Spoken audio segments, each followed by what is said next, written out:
Dear students, today we shall discuss chapter 2 of your science subject of class 4th. The title of the chapter is Materials from the Earth. First we shall discuss topics to be covered, different types of stones and their uses, clay and its uses, metals and their uses, and glass and its uses. In all अगर हम देखें तो हम 4 materials को cover कर रहे हैं, उनके बेसिक्स को कवर करेंगे और उनकी एप्लीकेशंस को, और वो 4 हैं stones, clay, metals and glass. First the question arises, what is material? बहुत सिंपल डेफिनेशन है, a substance that can be used for making और doing something is called material. वो कुछ भी नेचर में मिलने वाला जिसका इस्तेमाल हम अपनी किसी आवश्यकता की पूर्ति के लिए, किसी चीज को बनाने के लिए या अपना कोई काम करने के लिए करते हैं, उसे हम मटेरियल कहते हैं. For example wood, paper, plastic, metals. Sources of materials. Nature में there are 3 basic sources of materials. We get materials from plants, materials from animals and materials from earth. एक और कैटेगरी है जिसमें ह्यूमन खुद materials का formation करता है और उसको हम बोलते हैं मैन मेड मटेरियल्स. आपके इस चैप्टर में मटेरियल्स फ्रॉम द अर्थ इस टॉपिक को हम डिस्कस करेंगे. We obtain a range of materials from the earth. हाँ, इस धरती से हमें बहुत सारे मटेरियल्स मिलते हैं. उदाहरण के लिए stone, clay, coal, metals and glass. और यूजुअली हम इनको बोलते हैं natural resources. These natural resources are very important because the development of any nation largely depends on the natural resources found in that country. किसी भी देश के एक अच्छे विकास के लिए ये बहुत जरूरी है कि उसके पास बहुत अच्छी मात्रा में नेचुरल रिसोर्सेज हों.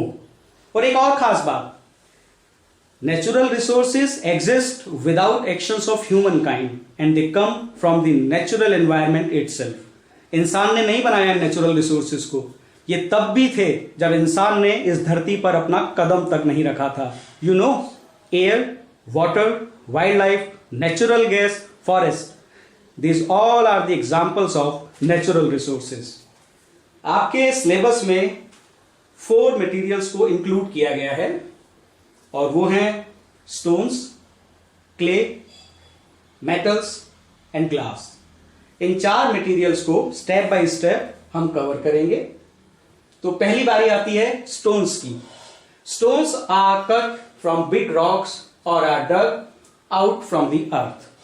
स्टोन्स अपने आप में बड़ी बड़ी चट्टानों से काट कर अलग किए जाते हैं और वो जगह जहां से इन स्टोन्स को निकाला जाता है जमीन में से, उसको हम बोलते हैं query.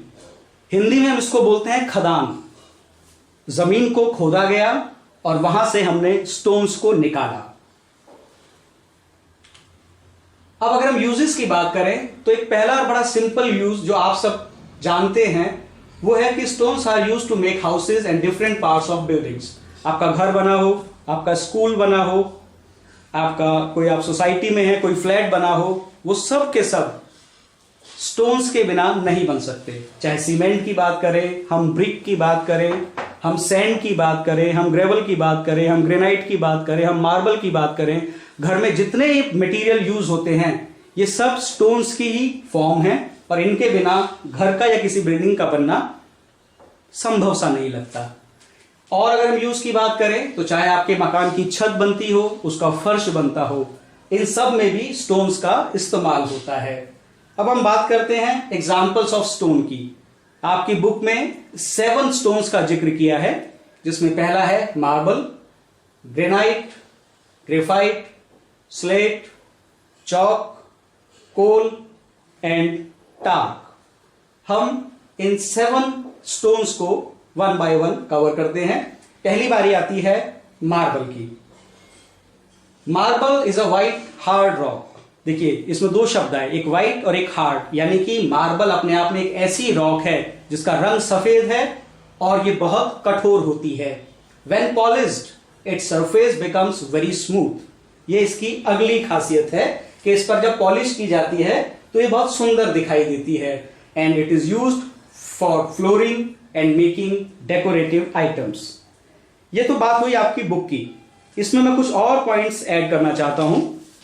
That although marble is white, जैसा आपने देखा कि पहले पॉइंट में हमने कहा, but it can also come in a variety of colours including black, green, pink और रेड। हाँ, ब्लैक कलर में भी, ग्रीन में भी, पिंक में भी और रेड में भी अलग अलग कलर के मार्बल भी नेचर में मिलते हैं। One more thing, marble is found in various countries around the globe including Spain, Turkey, Greece, Italy, United States of America and of course India. You know, very few rocks have as many uses as marble. It is used for its beauty in architecture. इसको आप आसानी से समझ सकते हैं कि marble का इस्तेमाल हम अपने आर्किटेक्चर को ब्यूटीफाई करने के लिए करते हैं, और इसका सबसे सुंदर और आपका बड़ा क्लोज एग्जाम्पल है Taj Mahal. You all are well aware of the mesmerising beauty of the Taj Mahal, और ये ताजमहल जो विश्व के आश्चर्यों में से एक है, इसको मार्बल से ही बनाया गया है। Next stone, granite. ग्रेनाइट की अगर हम बात करें तो it is very hard and does not wear out easily. देखिए, फिर वही पॉइंट आया है कि ये रॉक कैसी है या ये स्टोन कैसा है, ये बहुत हार्ड है, और हार्ड है तो आसानी से इसमें कोई टूट फूट नहीं होती है। It is use to make the tops of kitchen counters and stairs. देखिए, ये बहुत कॉमन स्टोन है अर्थ पर मिलने वाला, और आपको एक अलग सी बात बताऊं कि it makes up a big part of the outer layer of the earth. जो हमारी ये अर्थ है, इसका जो आउटर लेयर है, उसका मेजोरिटी जो पार्ट है वो ग्रेनाइट ही है। तो granite is use to make many objects that we encounter in our daily life including kitchen counters and stairs. आपने किचन देखा होगा, किचन की जो स्लैब होती है, उस स्लैब में यूजुअली, इस पिक्चर में तो दूसरा कलर है, अदरवाइज मैक्सिमम जगह पर हम ग्रीन कलर का ग्रेनाइट देखते हैं, जिससे किचन की ये स्लैब तैयार की जाती है। अब बात आती है अगले स्टोन की, जिसका नाम है ग्रेफाइट। ग्रेफाइट की अगर हम बात करते हैं तो graphite is a soft and grey coloured rock. देखिए, अब दो चेंजेस इसके अंदर आ गए। ये सॉफ्ट है और कलर कैसा है इसका, ग्रे है। It leaves a mark when rubbed against a rough surface, so it is used as lead in pencils. Graphite की एक खासियत है, जब इसको किसी रफ सरफेस पे हम रब करते हैं तो ये अपना इंप्रेशन छोड़ने लगती है। आपको ग्रेफाइट बहुत आसानी से समझ आएगा। आप जो पेंसिल यूज करते हैं, चाहे वो नटराज की है, चाहे वो डॉम्स की है, चाहे वो अप्सरा की है, उस पेंसिल के अंदर जो आपको ब्लैक कलर का जो पोर्शन दिखता है सेंटर में, जिससे हम लिखते हैं, वो कुछ और नहीं, वो ग्रेफाइट ही है। तो one more thing, graphite is the only non metal element that is good conductor of electricity, और इसी वजह से इस ग्रेफाइट का इस्तेमाल हम बैटरीज बनाने के लिए भी करते हैं। तो ये ग्रेफाइट के बारे में हमारे 3 पॉइंट हुए खास। ये सॉफ्ट है, ग्रे कलर की है, और जब रफ सरफेस पर इसको चलाते हैं तो ये अपना एक इंप्रेशन छोड़ती है, और इसका इस्तेमाल हम बैटरीज बनाने के लिए भी करते हैं। नाउ वी टॉक अबाउट, ये ग्रेफाइट का एक एग्जांपल लिया हमने, टाल्क। अगर हम टाल्क की बात करते हैं तो talc is very soft rock and can be crushed into a very fine powder. देखिए, शुरुआत में ही आप समझ लीजिए, हम टाल्क का बेहतर एग्जांपल, अगर हम टेल्कम पाउडर की बात करते हैं, वो पाउडर जो हम घर में लगाते हैं, चाहे वो नाइसिल है, चाहे वो जॉनसन एंड जॉनसन है, वो सिंथॉल है, पॉन्ड्स है, प्रीमियम है, बहुत सारे ब्रांड्स हैं। तो उनको अगर हम देखते हैं, वो जो पाउडर है वो किसी और स्टोन से नहीं बना, वो किससे बना है, टाल्क से बना है। तो it is use to make talcum powder, और it is also use to make paper and paint. तो आपकी टेक्स्ट बुक के हिसाब से टेल्कम पाउडर के अलावा हम टाल्क का यूज भी करते हैं पेपर और पेंट बनाने के लिए।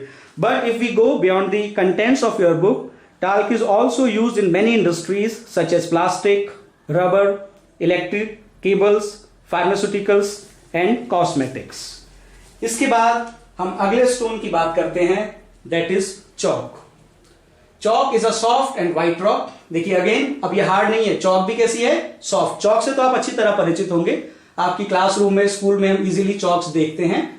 तो ये सॉफ्ट है, और कलर कैसा है इसका, व्हाइट। वो एक अलग बात है कि अब कलरफुल चॉक्स भी आती हैं, पर नेचुरली जो हमको चॉक मिलता है, it is of white colour. It is used to write on black boards. देखो बच्चों, वैसे तो आजकल स्मार्ट बोर्ड्स का जमाना है, but still chalk is preferred by many teachers because they believe that it slows down the pace of teaching. हाँ, ऐसा मानते हैं बहुत सारे टीचर्स कि चौक से पढ़ाने में एक अलग ही आनंद आता है। उसमें हम बीच में बार बार रुकते हैं, कभी हम बोर्ड पर लिखते हैं, कभी बच्चों की तरफ देखते हैं, कभी उनसे सवाल जवाब करते हैं। तो इससे होता क्या है, it allows the students to follow the explanation in a better way. ऐसा बहुत सारे टीचर्स का मानना है। स्मार्ट क्लासेस के बाद आज भी बहुत सारे टीचर्स हैं जिन्होंने चौक और बोर्ड से पढ़ाना नहीं छोड़ा। खैर, now this is the turn of slate. Slate is a dark colored stone with a rough surface. Blackboards are made from slate. Slate एक बहुत कॉमन स्टोन है। आप सबने देखा होगा, अगर आपकी क्लासरूम में ब्लैक बोर्ड है तो ब्लैक बोर्ड जिस स्टोन से बना है उसका नाम स्लेट है। कितना गजब का प्रोडक्ट है ना black board. It is a reusable writing surface. एक ऐसी सरफेस जिस पे लिखिए, मिटाइए, लिखिए, मिटाइए और बार बार आप इसका इस्तेमाल कर सकते हैं। हमने बचपन में स्लेट यूज की थी। स्टोन के नाम से ही मार्केट में स्लेट करके एक प्रोडक्ट आता था। बचपन में हम उस पर काउंटिंग लिखते थे, अल्फाबेट्स लिखते थे। तो black board is a good product on which text and drawings are made and erased again and again. और इस ब्लैक बोर्ड पर लिखने के लिए हम यूज करते हैं चॉक को। तो देखिए, एक स्टोन सरफेस बनता है और दूसरा स्टोन राइटिंग मटेरियल बनता है। स्टोन से स्टोन पर लिखा जाता है। Next, precious stones. Stones such as diamond, ruby and emerald, they are rare and expensive and therefore are called precious stones और जेम्स।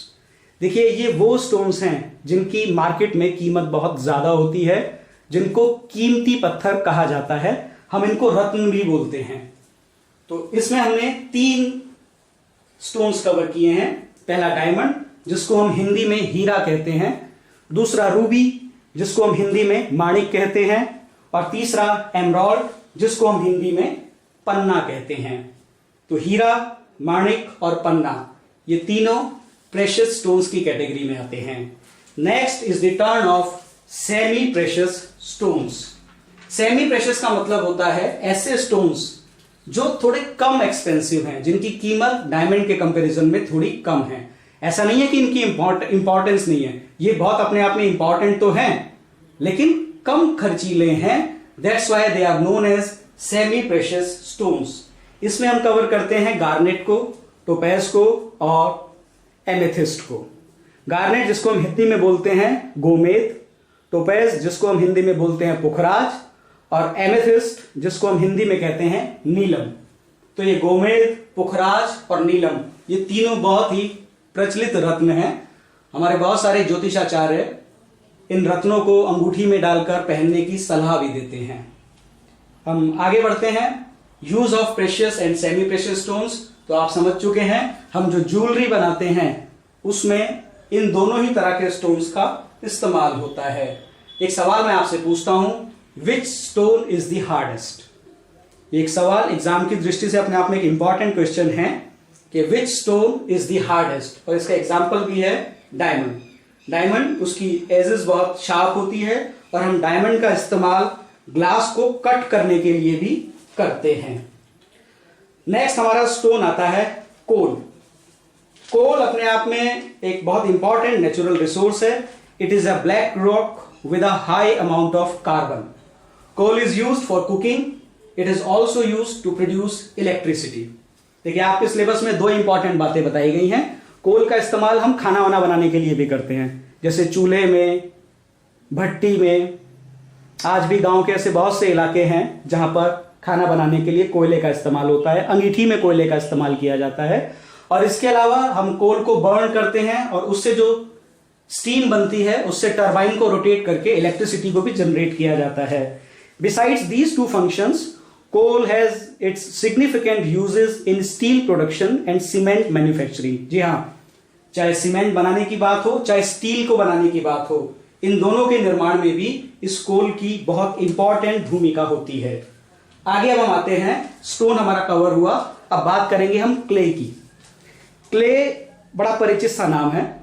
अगर मैं बच्चों के नजरिए से बात करूं तो क्ले पिछले कुछ वर्षों से हमारे बीच खिलौने के रूप में आ गया है। clay is really a wonderful material. Playing with clay is not only almost safe, but also it gives a lot of fun to kids.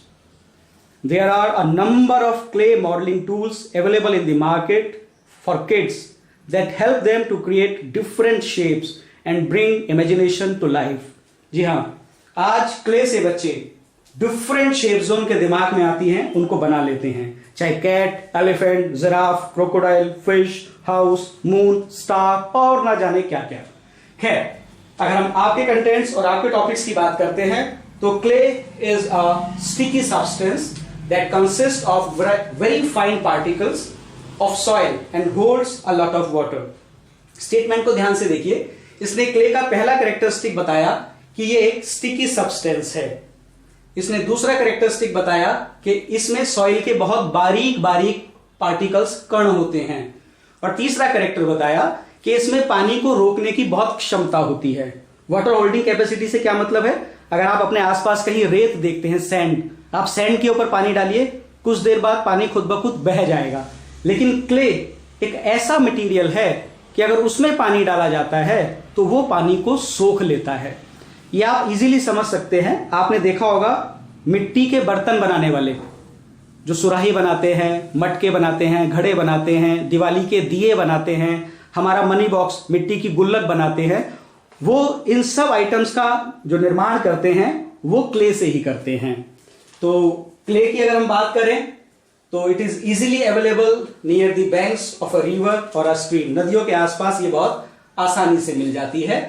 अब यूजेस की अगर हम बात करें तो इसमें आता है पोटरी।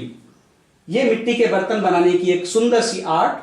Clay can be moulded into different shapes. जी हाँ, उस गीली मिट्टी को आप जो चाहें आकार दे सकते हैं। ऐसा कैसे हो पाता है? When clay is mixed with enough water it feels like soft and gluey mud. ऐसी गीली सी एक मिट्टी हो जाती है पानी मिलने के बाद। Wait clay makes very useful material because of its hardness when it ड्राइज। क्योंकि सूखने के बाद ये कठोर हो जाती है, और इसके लिए एक और स्टेप बढ़ता है। हजारों साल से मिट्टी के बर्तन बनाना और खिलौने बनाना एक परंपरा रही है हमारे देश में, लोगों का व्यवसाय रहा है। इसमें एक इंपॉर्टेंट स्टेप होता है फायरिंग का। फायरिंग मतलब आग में जलाना। तो clay is first moulded into various items. जैसे हम देख रहे हैं इस तस्वीर में, हमने एक दिया लिया है, मिट्टी का हमने दिया बनाया, उसके बाद इसको हम बेक करते हैं एक ओवन में, उसको हम बोलते हैं किल्न। एक आग का बहुत बड़ी भट्टी समझ लीजिए। मिट्टी के गीले बर्तनों को सावधानी पूर्वक पहले धूप में सुखाया जाता है और फिर उनको इस आग में रख दिया जाता है। तो the baking of pottery in kiln is called firing. मिट्टी के उन बर्तनों को, उन आइटम्स को, उस घड़े को, उस सुराही को आग में रखकर तपाना, जिससे कि वो कठोर हो जाए, हार्ड हो जाए और मार्केट में या उपयोग के लिए तैयार हो जाए, उस प्रोसेस को हम बोलते हैं फायरिंग। एक और बहुत इंपॉर्टेंट प्रोसेस है ग्लेजिंग।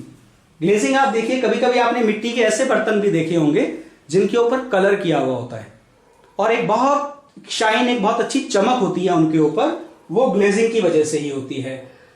तो बहुत से लोग इन मिट्टी के बर्तनों के ऊपर, मिट्टी के इन आइटम्स के ऊपर पेंट करते हैं और then they cover it with a polish. उसको एक अच्छी सी पॉलिश से कवर कर दिया जाता है।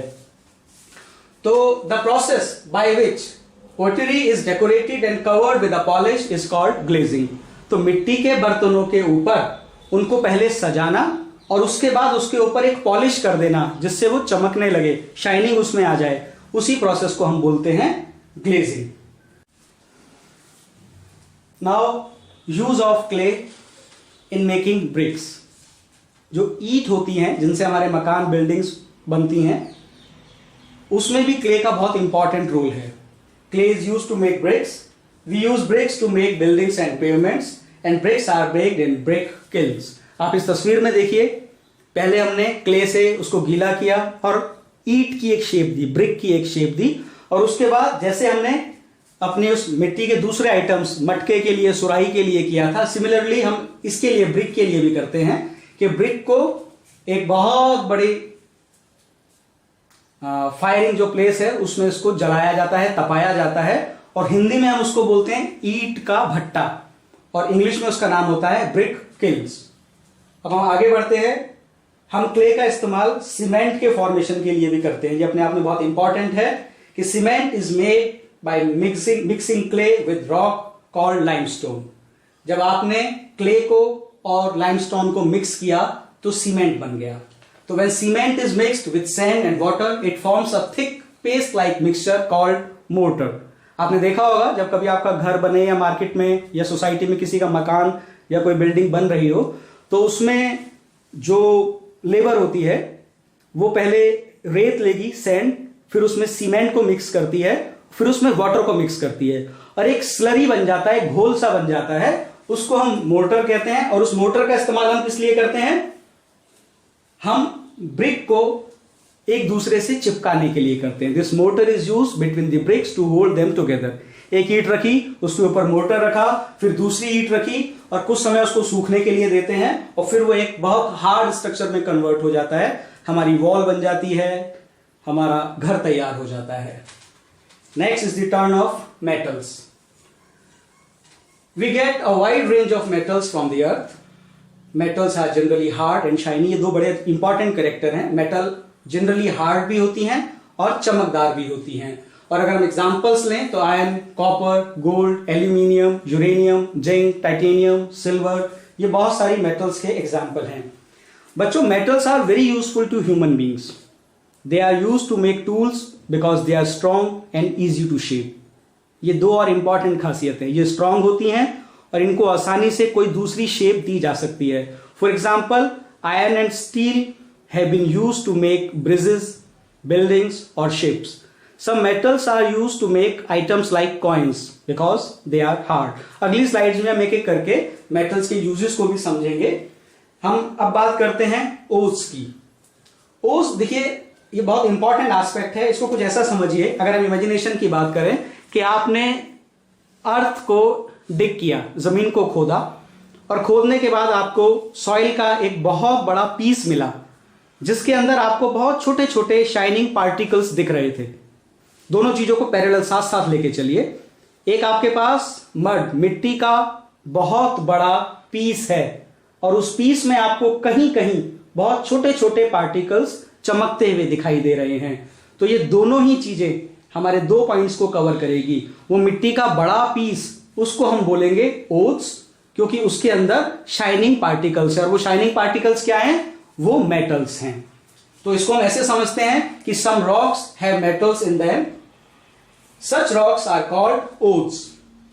Ores are taken out from the earth by digging deep pits called mines. आपने माइन सुना होगा कि माइनिंग का काम चल रहा है, खान खोदी जा रही है ताकि उसके अंदर से हम ओर्स को निकाल सकें। देखिए, जमीन से ऐसा नहीं होता कि मेटल निकल जाती है एज सच, कि आपने जमीन में एक बहुत बड़ा गड्ढा किया और आपको एक सोने की हनुमान जी की मूर्ति मिल गई कि ये हमें मेटल मिली है। गोल्ड या कोई भी मेटल ऐसे रेडीमेड फॉर्म में नहीं मिलता। उसमें जब वो नेचर में मिलता है उसमें बहुत सारी इंप्योरिटीज होती हैं और बहुत साइंटिफिक केमिकल प्रोसेस के थ्रू उसको प्योरीफाई करना पड़ता है। तो वो large piece of mud, of rock, जिसके अंदर वो शाइनिंग पार्टिकल्स हैं, उसे हम ओस बोलते हैं और उन शाइनिंग पार्टिकल्स को हम मेटल्स बोलते हैं। तो metals are separated from their ores by heating them in a furnace. अब यहां एक नया वर्ड जुड़ जाता है, फर्नेस। फर्नेस क्या है? हम फर्नेस को समझने की कोशिश करते हैं। Furnace is like a huge oven which can be heated to very high temperatures. इसमें हम करते क्या है? The metals melt into liquid inside the furnace. इस फर्नेस के अंदर हमने मेटल को डाला और बहुत हाई टेम्परेचर पर उस मेटल को हमने लिक्विड में कन्वर्ट कर लिया और वो जो पिघला हुआ मेटल है, अब हम उसको किसी भी आकार में अपने पास रख सकते हैं। हम उसको शीट का फॉर्म दे सकते हैं, हम उसके ब्लॉक्स बना सकते हैं।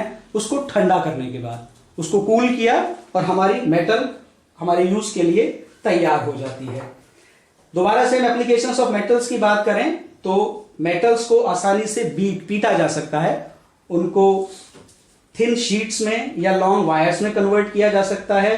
उससे डिफरेंट शेप्स बनाई जा सकती है। जैसे आयरन की अगर हम बात करें तो आपके घर में आयरन, लोहे के बहुत सारे ऑब्जेक्ट्स आसानी से देखने को मिल जाएंगे।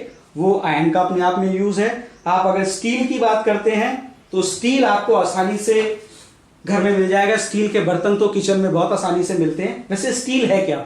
एग्जाम के हिसाब से एक अपने आप में इंपॉर्टेंट क्वेश्चन है, व्हाट इज स्टील? देखिए, when iron is mixed with carbon we get steel. Simple सा आंसर है। जब लोहे के अंदर कार्बन को मिक्स किया गया, जब आयरन के अंदर कार्बन को मिक्स किया जाता है तो हमें स्टील मिलता है। इसको हम सिंपल फॉर्मूले से याद करेंगे, iron plus carbon is equal to steel. We use steel to make utensils, railway tracks, machine parts. ये एप्लीकेशन हुआ स्टील का। अब बात करते हैं अगले मेटल की, aluminium. Aluminium is a whitish metal, बहुत इंपॉर्टेंट मेटल है अपने आप में। It can be beaten into thin sheets and बहुत सारे प्रोडक्ट्स आप डेली यूज में एल्यूमिनियम के यूज करते हैं। किचन में चाहे आप बहुत सारे बर्तन, अपने यूटेंसिल्स देख लीजिए, आप विंडो के फ्रेम्स देख लीजिए, फर्नीचर देख लीजिए, और आजकल तो एल्यूमिनियम फॉइल का बहुत ज्यादा इस्तेमाल हो रहा है। जब आप लोग स्कूल में आते हैं तो अपनी जो रोटियां हैं लंच बॉक्स में, वो सिल्वर फॉइल के अंदर, एल्यूमिनियम फॉइल के अंदर कवर करके लाते हैं। Other than this, you know that countless objects that simplify as well as increase the quality of our life are partially made of aluminium. For example, आप CD देख लीजिए, कार देख लीजिए, refrigerator, kitchen wares, electric power lines, packaging for food and medicine, computers, aircraft, इन सब में aluminium का बहुत बहुत अच्छी तरह से इस्तेमाल होता है। वो बात अलग है that we often do not pay much attention to it, लेकिन एल्यूमिनियम हमारे जीवन में एक बहुत इंपॉर्टेंट रोल प्ले करते हैं। आगे हम चलते हैं कॉपर। कॉपर एक रेडिश कलर का मेटल है। It is used to make electric wires. It is mixed with other metals to form brass and bronze.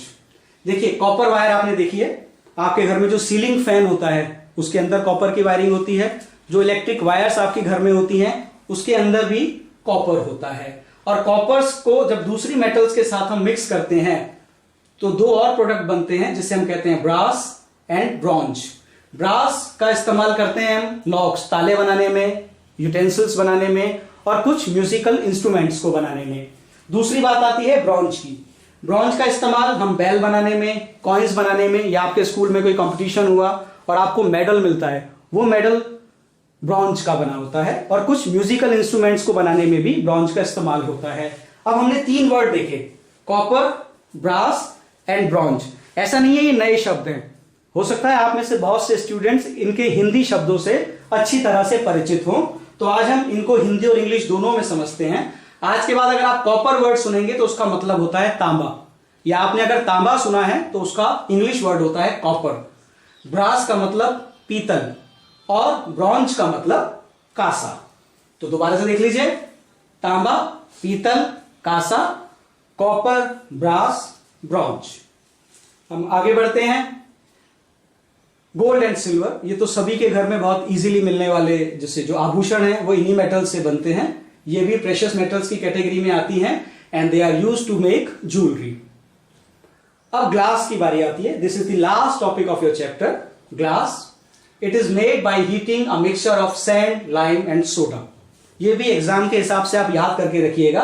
कभी कभी 1 मार्क का क्वेश्चन आ जाता है कि how is glass formed, glass कैसे बनता है, या what are the basic constituents of glass, glass किन किन चीजों से मिलकर बनता है। तो इसके लिए सिंपल आप याद रखेंगे SLS। पहले S का मतलब है sand, the next L stands for lime and S again stands for soda. तो सैंड, लाइम और सोडा के मिलने से ग्लास बन जाता है। अगर हम कलर की बात करें तो अपने आप में ये मोस्टली ट्रांसपेरेंट होता है, हालांकि मार्केट में आपको आसानी से कलरफुल ग्लास भी इजीली मिल जाएंगे। अगर हम फॉर्मेशन की बात करें, जैसे मैंने पहले आपको कहा कि हम तीन चीजों को मिक्स कर सकते हैं, सैंड को, लाइम को, सोडा को, तो हमारा ग्लास बन जाता है। मैं सिंपल तरीके से आपको इसको समझाता हूं। You may wonder but it is a fact that glass is made from liquid sand. जी हां, लिक्विड सैंड से बनता है ग्लास। सैंड का मतलब रेत, वो रेत जो आपके घर के आसपास आपको बाजार में, सड़क पर दिखाई देती है, मैं उसी ऑर्डिनरी सैंड की बात कर रहा हूं। Glass is made by heating ordinary sand until it melts and turns into a liquid। सोचिए, उस रेत को बहुत हाई टेम्परेचर पर गर्म किया जाता है, इतना हाई टेम्परेचर कि वो मेल्ट हो जाए और एक लिक्विड में कन्वर्ट हो जाए। तो जब सैंड गर्म होकर लिक्विड में कन्वर्ट होती है तो हमारे ग्लास, शीशे का निर्माण होता है। और आपको पता है, sand melts at the incredibly high temperature of 1700 degree Celsius. 1700 degree Celsius इतना टेम्परेचर देना पड़ता है, तब कहीं जाकर सैंड लिक्विड ग्लास में कन्वर्ट होती है। अब बात अगर हम करते हैं यूजेस ऑफ ग्लास की, तो इसमें कोई दो राय नहीं कि glass is useful and unique material. It usually let's light shine through but it blocks liquids and air. हाँ, रोशनी इसमें से पार आ जा सकती है, आप इसके आर पार जनरली देख सकते हैं, but it blocks liquids and airs. Liquid और एयर को ये आर पार नहीं जाने देता। देखिए, इसकी दो बड़ी सुंदर खासियतें। इट इज इजीली ब्रेकेबल, ये बहुत आसानी से टूट जाता है, but nowadays it can be made very strong too. और due to these qualities glass is use to make window panes, bangles, mirrors, vessels, lenses, magnifying lens आपने देखे होंगे। लेबोरेटरी के अंदर बीकर होता है, बहुत सारे ऐसे इक्विपमेंट्स हैं जो ग्लास से बनते हैं। आपके जो इलेक्ट्रिक बल्ब हैं, आजकल CFL आ रही हैं, ये सब ग्लास से ही बनते हैं। कुछ ऐसे आइटम्स हैं जिनका फॉर्मेशन ग्लास से हुआ है। तो it was all about your chapter 2 of science, subject of class 4। And in the last, we are grateful to Ratna Sagar Private Limited, Delhi, for their wonderful publication in the form of a book that is Science Magic. And we have taken most of the contents of this presentation from this book. Wish you all the best.